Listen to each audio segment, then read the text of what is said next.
The richness, beauty, and depth of love can only be fully experienced in a climate of complete openness, honesty, and vulnerability.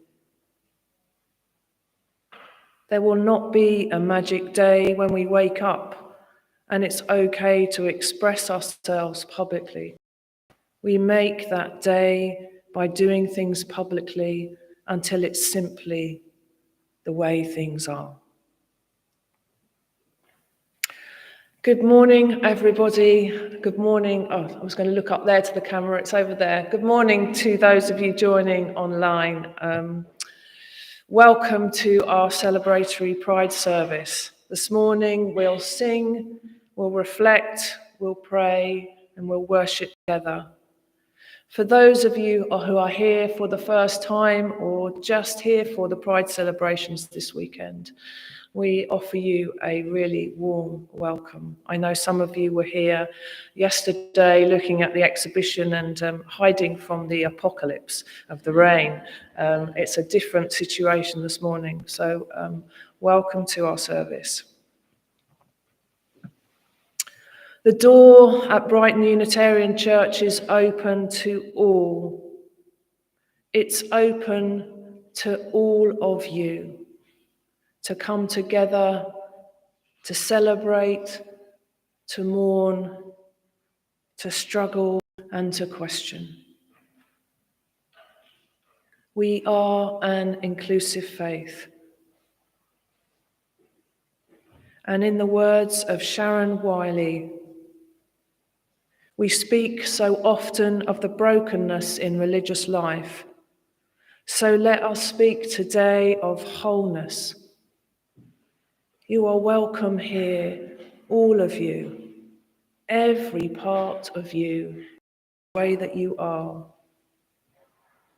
You don't need to be something more or something less. You don't need to change anything about yourself to be welcome here. You are extraordinary. Each and every one of you are different from each other, beautiful in your own way. Breathtaking.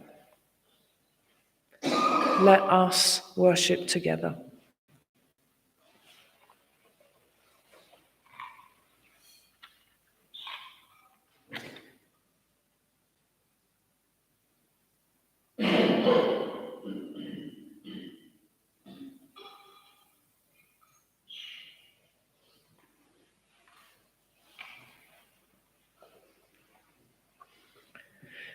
It's our tradition, our Unitarian tradition, to light the chalice. That happens in chapels and churches all over the country. So we light this flame to ignite our hearts and minds, the spark of knowledge that enlightens, the shimmering hope that burns, the blazing love that engulfs our actions. We light this flame for those who celebrate themselves, who fear, who hope, who persevere, who stand on the side of love for all. We light this flame to celebrate our kaleidoscope of diversity, working, loving, and being on the side of love. This flame is our hope. So let's come together just briefly for a time of prayer. And in this, I offer you to choose the God of your understanding, whether you know that well, whether that's something that's coming, or whether you have no idea what that is. God of all love, of wisdom, we know you by many names or no name at all, because your mystery and complexity are boundless. Likewise, we have many names for our sexual and gender identities. We give thanks for the diversity. We acknowledge that at times we fall short of honouring that diversity by holding too tightly to divisions and categories. Help us in this sacred space this morning to honour all identities and experiences of all people, and to create a world where everyone can live with authenticity and dignity. And so it is. I'm not sure we can follow the introductory music. That was so lovely. Thanks, Nicola. But we will sing number 196 in the Purple Book. We Sing the Faith, 196.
For those of you that are new to Unitarian Church, there's one thing that we do change words to hymns or tunes that we know quite well.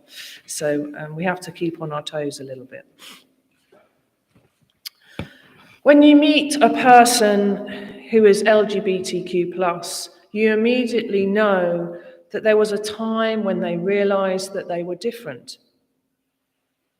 There were decisions that they had to be made about whom to tell, how to be in the world, in a world that until a few years ago didn't have a place. Our readings this morning, and we have some recordings which are part of this pop-up exhibition, LGBTQ Voices, are about some of these stories of coming out. Our first story is by Heather McDuffie, and it's called Be Coming Out. She's a Unitarian, by the way. I don't quite understand why queer folk have to come out. Straight people just bring a person home and introduce them to their parents. I didn't come out on my terms. I was a Christian pastor. I married to a lovely man and we had 2 young children. Living my life as a gay person felt like a poor life choice. Why would I sacrifice my image, my career, and my marriage to explore a thing that seemed immature and impulsive? And would I even like it? Coming out was a long process for me. I went to therapy. I read articles, later in life lesbians they were called, like Glennon Doyle, Elizabeth Gilbert, and Wanda Sykes. I filed for divorce. I broke my family. I moved out. And in the midst of all of that, I was the lead pastor of a historical progressive church. They'd never had a female pastor before. So when I divorced my husband, they were sad. When I asked for privacy, they found it difficult to give it to me.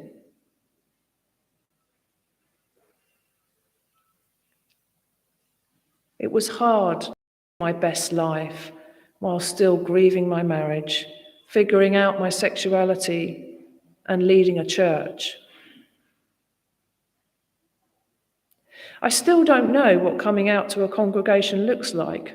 Do we come out in a sermon, before the prelude, in the newsletter? No one gets to say what the right way is. The power belongs to the person coming out. What I want people to know about coming out is that it's deeply spiritual. You should all try it, she says. It is vulnerable, intimate, and holy. Although I was a straight presenting person, it's never a one and done situation. When I talk about my girlfriend, people don't know if I'm talking about my best friend or my lover. But there were times that I felt safe. The safe places were the people in my church. One of them said, "I know it doesn't feel like it yet, but I am so happy for you. Your life is about to be amazing." I lost a lot, she says. My job, my sense of self for a while, my husband, my children for a time. But I also gained a huge amount. I gained all of me. I gained a new definition of ministry. I moved from Christian ministry to Unitarian ministry. Coming out has been a long process, but it taught me about how it is to be spiritual. And it shows me that all people can adapt, grow, and emerge. A story by Heather McDuffie entitled Be Coming Out. We sing our second hymn this morning, number 33 in the Green Book, Do You Hear?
Another reading this morning, and it's called Asking for Help, and it's by Quinn Gormley, and it's read by Simon.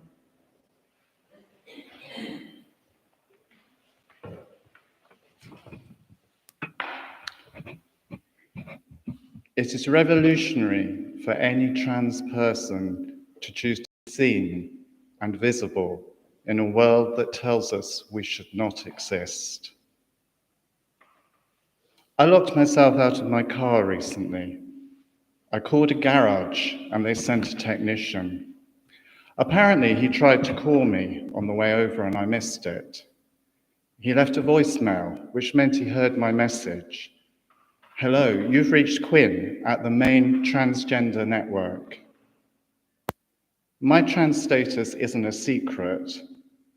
Being public about it is part of my job. But being public and out to random men on the side of a quiet rural road are very different things. He arrived and we got back into my Subaru. After handing over my insurance card, he got quiet for a minute. Nervously, he asked, "You do the rainbow thing?" It took me a second to put the pieces together.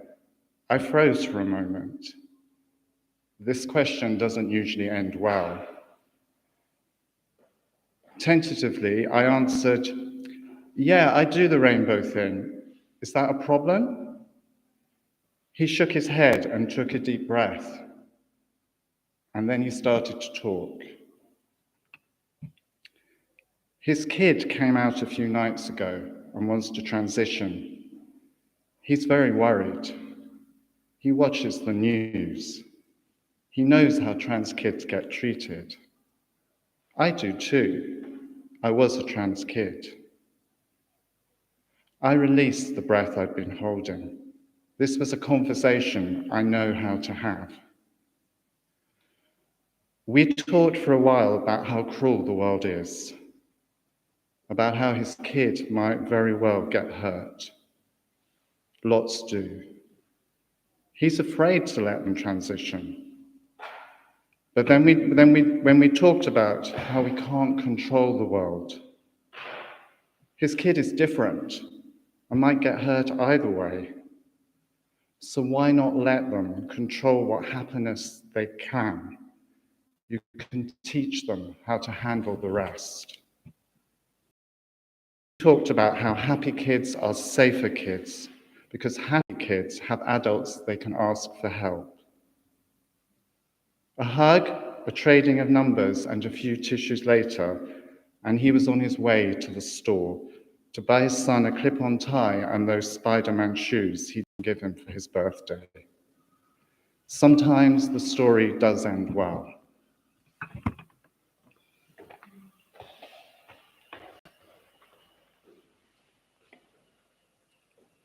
Thank you, Simon. We're now going to hopefully hear an audio snippet, which forms part of the LGBT Voices, Unitarian Voices, which is the exhibition that you'll see around you, and it's here for a few days. I really encourage you to stay after the service with a cup of tea and have a little look. There are some extra bits of the exhibition online. There's 3 interviews, and this first snippet is from Anne Peart. She was the first openly lesbian minister in Unitarian in the UK. She was the principal of the Unitarian College, the GA, which is our overarching organisation, and a whole host of other things. The list is endless. The whole of her interview, as I say, is online. I can give you details after the service, but Stuart's going to play a little bit for us now. Soon after I started my ministry at Golders Green, I met a woman through a wonderful organization called Women in Theology. This was a radical feminist feminist movement that have been set up initially by Anglicans to provide theological training for ministers, for women, so that when they were eventually called to the priesthood, they would have some theological training. But it soon branched out into doing house services using feminist material and so on, and discussion groups and so on. And it had quite a high proportion of lesbians. So I met quite a few really good friends through that group, including Greg's. And once we got together, it was obvious that I needed to come out officially in the movement.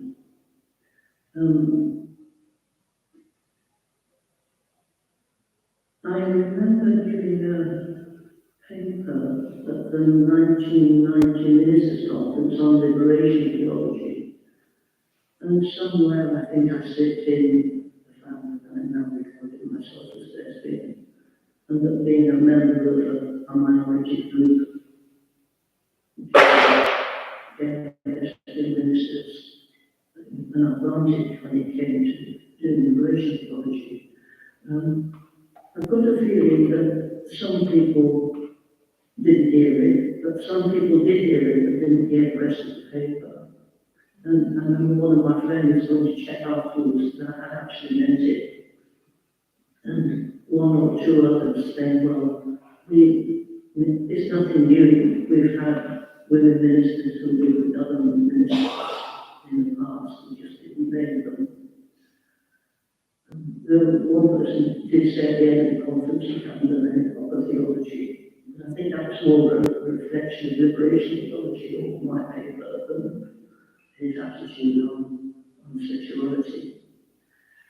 And I remember officially coming out of the Gold's League as minister.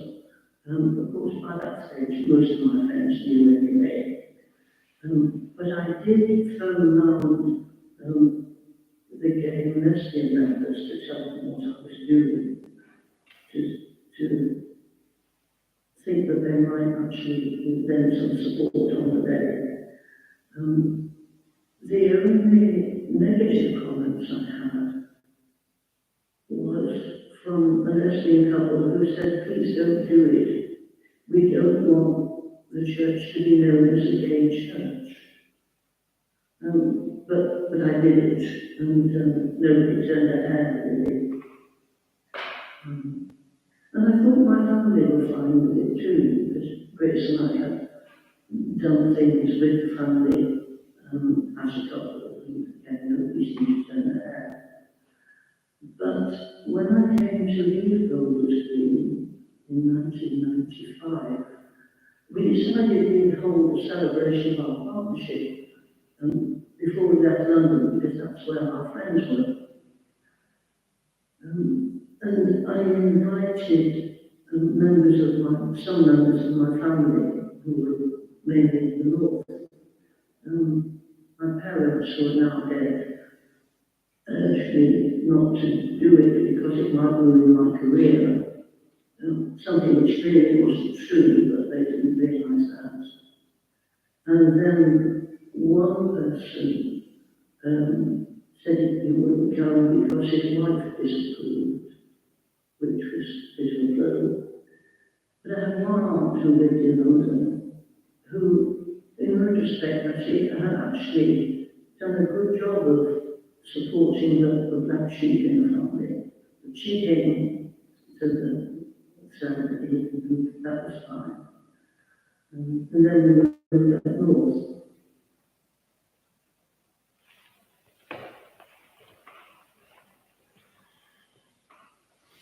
Thank you, Stuart.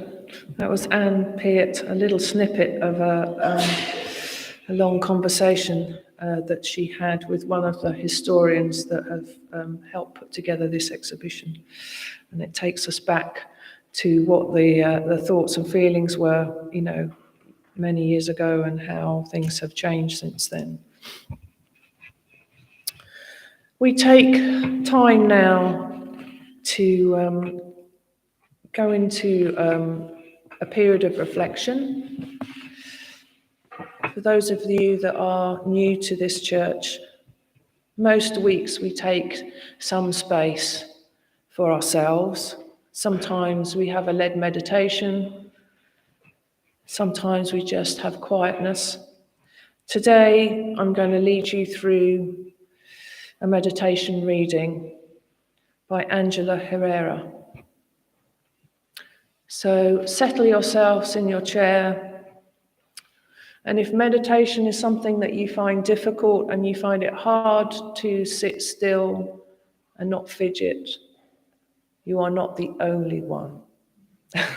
So if you need to get up and move around, it's fine. So just take a moment to have a deep breath in, and as you release, just allow yourself to come into this space. Feel your body on the chair, and just notice how you're feeling in this moment. You may feel tired, slightly anxious about what's going to happen.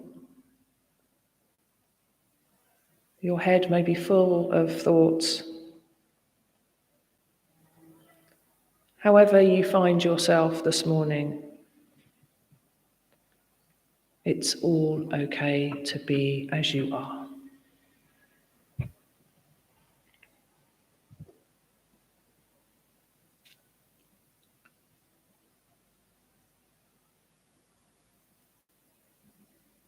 We bring ourselves before the sacred, before the holy, before what is ultimate and bigger in our lives.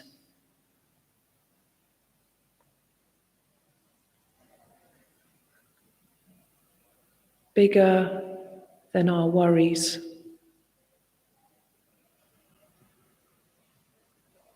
Bigger than our money problems.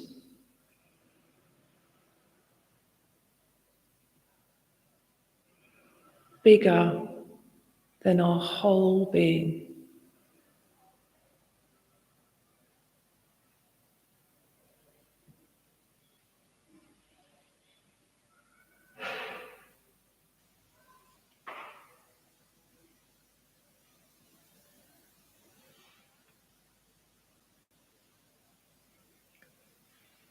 We stand at the edge of mystery.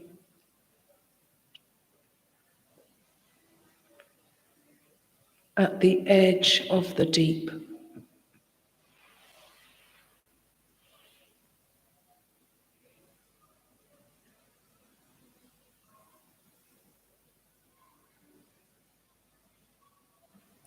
The light streams in.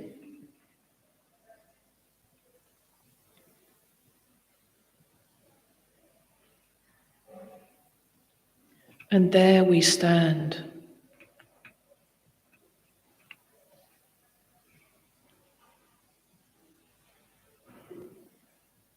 Who are we?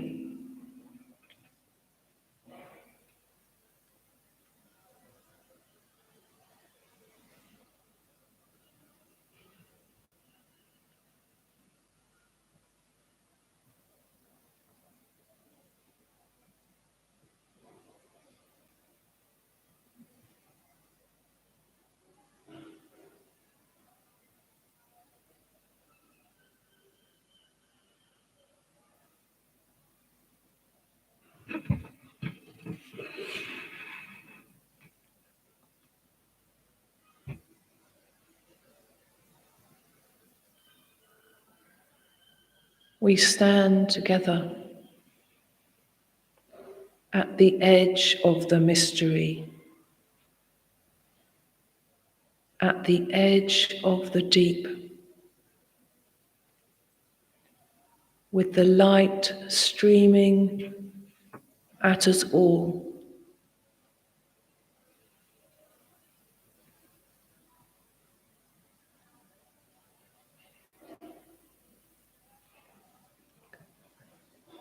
We think of all the generations that have come before us.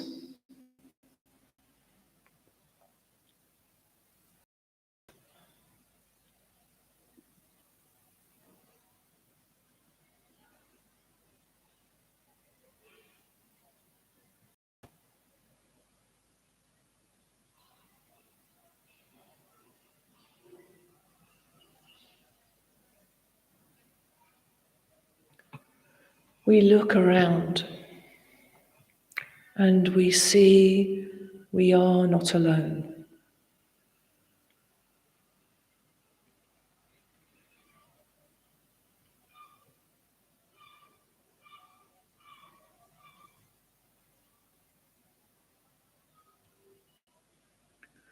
The worries, the irritations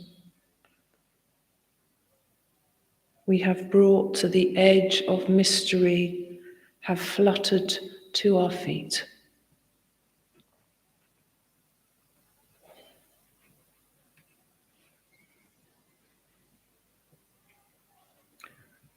And unobscured by these, we shine back, light emanating unto light.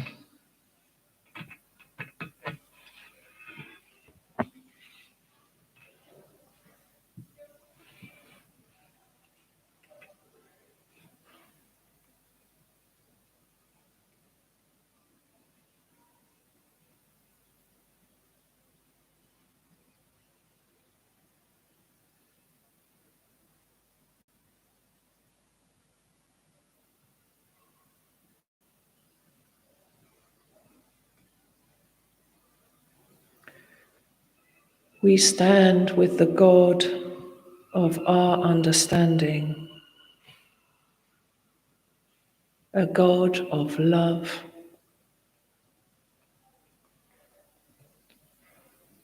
a God of acceptance,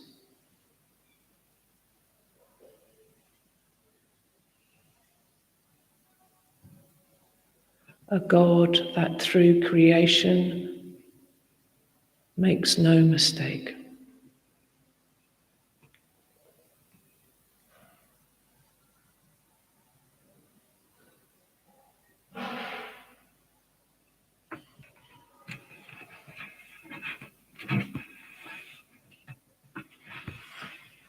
We stand on the edge of mystery and realize that we are the divine.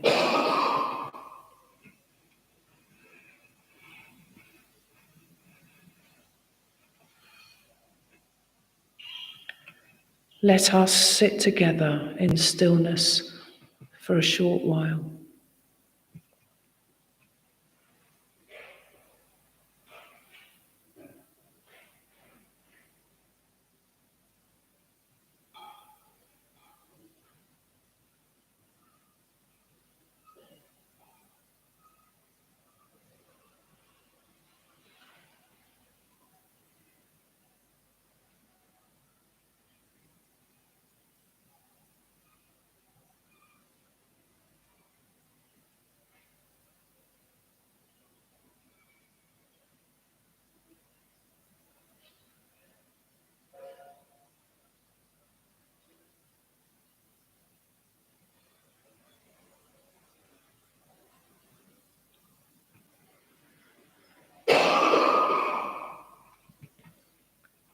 Divine light, God of all love, we come together in prayer, knowing that prayers shared are so much more powerful than our prayers alone.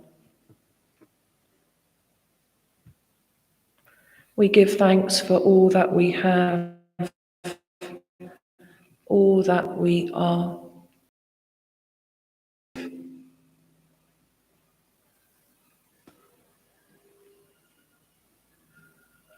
We give thanks for this community, whether we have been with it for years, we are just passing through, or are new to this space.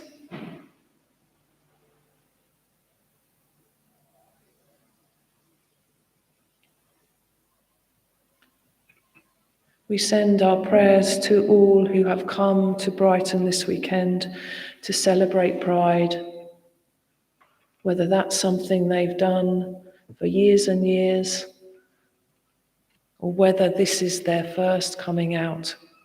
We offer our love.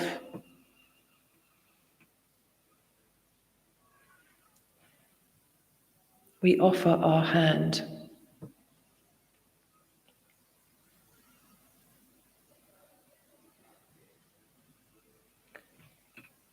And for those who live in environments where they cannot be themselves,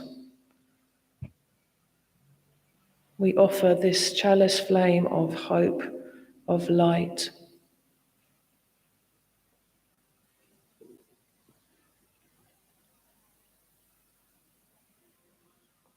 We pray inclusivity can be achieved in all places of faith tradition.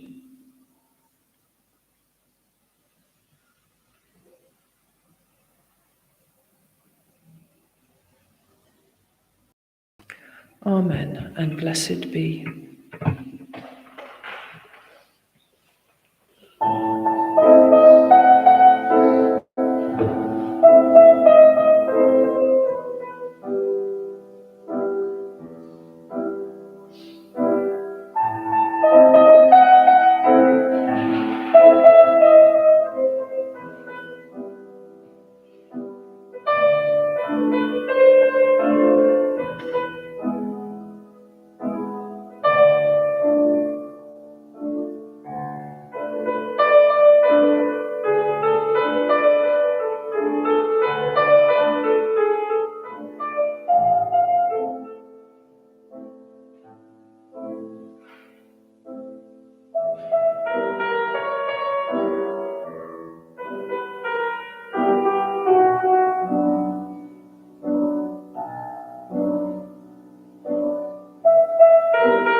This week, unless you've had your eyes closed and earphones in your ears, we've been celebrating Pride in Brighton, and we've also been doing it at the church.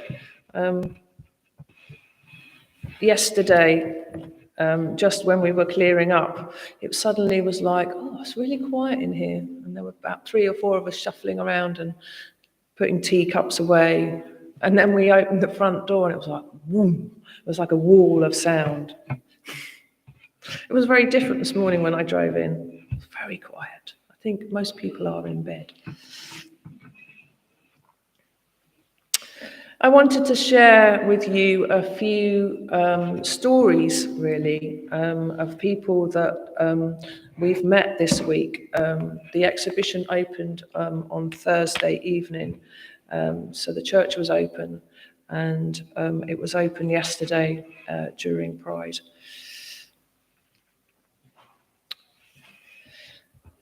Elaine came to the opening of the exhibition. She was in her 80s. She's been a lifelong supporter of the gay community. "I'm not gay," she said. "Well, I don't think I am. I'm what you might call an ally. I just prefer to be in the company of gay people. I feel safe and welcomed, and I can be myself." I asked her why she came. She said, "Oh, I saw the sign." We had one of these pop-up banners. I think it was that one behind me, outside. "I have a gay carer. I've had him for many years. He's a wonderful man. We get along fine. I'm not embarrassed about the personal care that he helps me with." We talked about Unitarianism. "That's rather nice," she said. "If I could get up in the morning, I would come along. It sounds like it's about acceptance of each other." We agreed. Off she went, with her pride cap and t-shirt on, to visit the Queens in Kemptown. Her parting words were, "God is in all of us," she said. Rahim is training as a carer. He fled from Pakistan, and his family are soon to join him here. We had a long conversation about same-sex weddings and the terminology of all the different genders. By the end of the conversation, he thought he would put himself in the pansexual camp. He is a liberal Muslim. He said, "It's great that people can love freely here, isn't it?" We talked about Unitarianism. "As a Muslim, can I come along?" "Of course you can," we said. "But do I have to stop believing in Allah? Because that's not something like I want to do." "Of course not," I said. We shook hands, wished each other good health, and he looked forward to being part of his first Pride.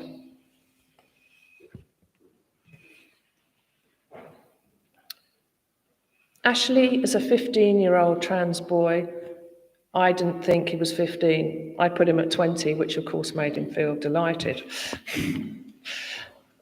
This was his first Pride, coming out as Ashley. He was with his friend that fully supported him.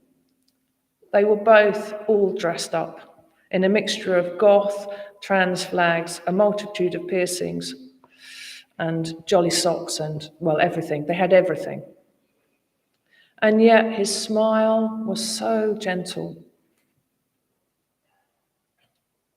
"Is it true that I can get married here?" "Yes, of course," we said. "When the time comes. Maybe not quite yet." He attends the MCC in Hackney in London. He said, "Sometimes I wonder if they accept all of me, because this is who I am, and I cannot change for anyone."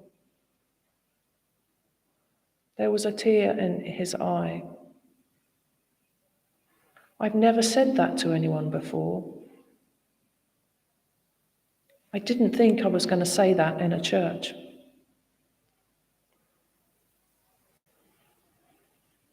And soon they were gone, out into the throngs of Pride.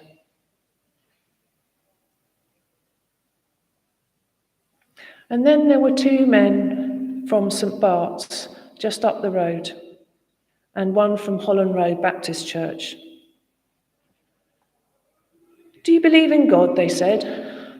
"Yes," I replied. "But do you believe the only God?" This is where the conversation got slightly tricky. It wasn't heated, but there was an obvious difference in what we believed. I've got a feeling they were here to practice their missionary skills. They did very well. We touched on the subject of same-sex weddings. Interestingly, they were challenged by this.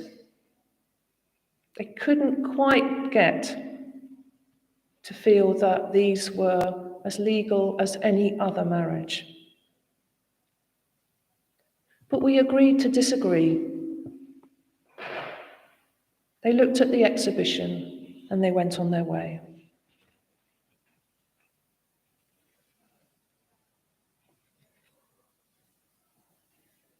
And then there was Sarah, who asked if she could come in with her pint.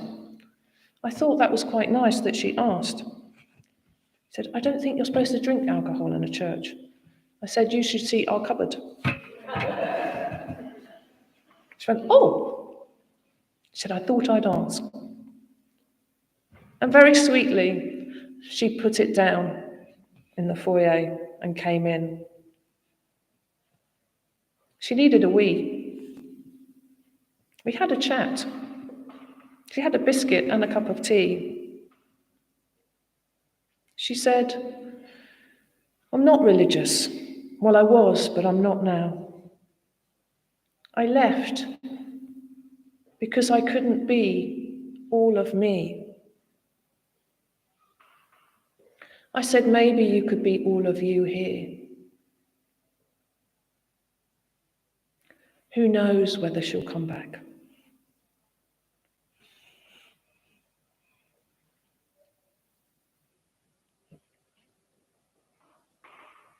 To top it all, and these are just a smattering of the stories, there were 4 young women, all dressed in Macs and cowboy hats.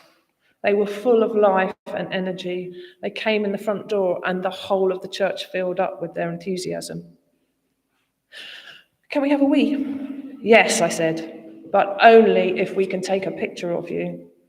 They said, yeah, we'll do that, no problem. They would have probably done anything. And then they said, "Can we stand on the stage?" So they gathered round. Snap. They were delighted. I said, "Can I put it on Instagram?" They went, "Yeah, it's fine." They were just about to leave, and 2 of them came and said to me, "We're in love. And we want to get married." "What, now?" I said. "Well, is that possible?" I said, "Well, not legally, but we could do a little marriage." So we did a little blessing.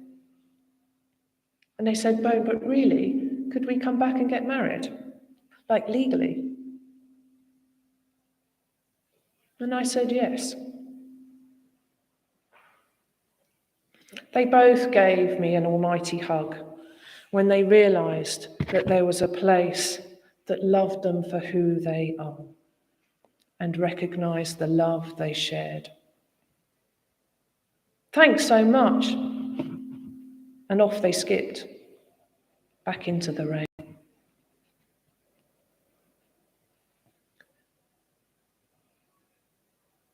There are other stories.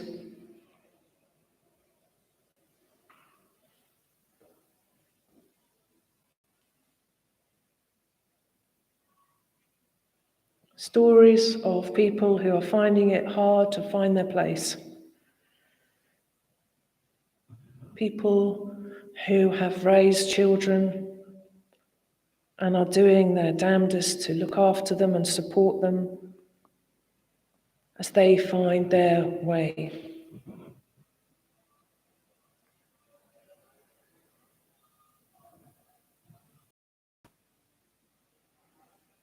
I share these stories not to gain a credit and say, "Look at us, aren't we wonderful?" If you look at the exhibition and you listen to the exhibition, there are many amends as Unitarians that we have to make to the LGBTQ community. And I hope that we are doing that today and in the days to come. But I share them because to me, that's Unitarianism in action. For the price of a few packets of biscuits, some milk, some people's time, lots of toilet flushing.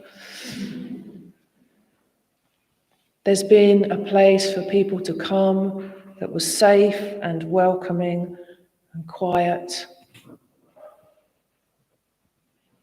A place where they could just be. So this church played a small part, or is playing a small part in Pride. Nothing was expected of the people that came in, which enabled them to be themselves. And that's nothing to say of the parties that were going on outside. When the rain came down, Pride just came onto the steps of Brighton Unitarian Church. I had some very interesting conversations. So where does that leave us as a church?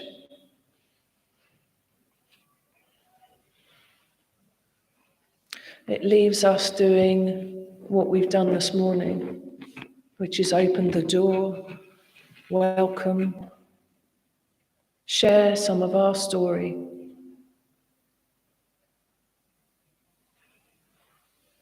We just need to keep doing that. If we keep showing up as ourselves, then others can keep showing up as themselves. Amen, and blessed be. Our last hymn this morning is 193 in the Purple Book. We laugh and we cry.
go to verse 4.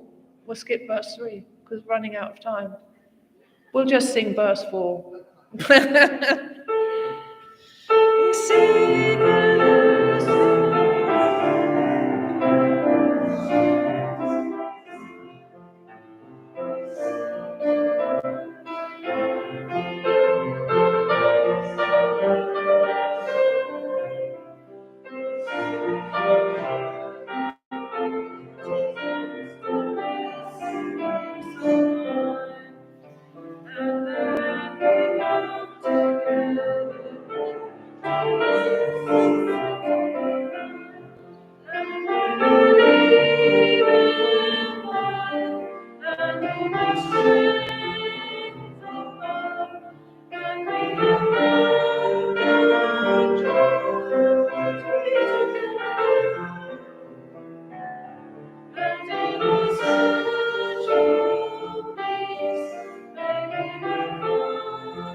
Hopefully there's someone here who likes verse 3 the best.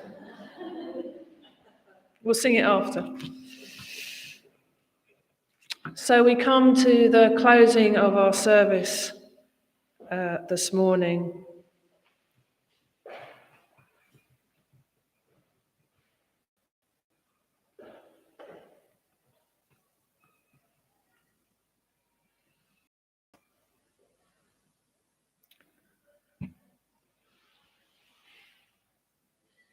Let this banner be a symbol of hope, a blanket of protection for those who need it, and a cape of power for those who must be empowered. Let these flags be a standard of our conviction to embody all of these things and to be the change we will upon the world. Let the will we weave to empower and protect be woven into these flags as we weave it into the world. With our blessing, let all love be sacred, all unions safeguarded, and all people be free. And until we meet again, may you remember that you are loved and you are divine. Happy Pride.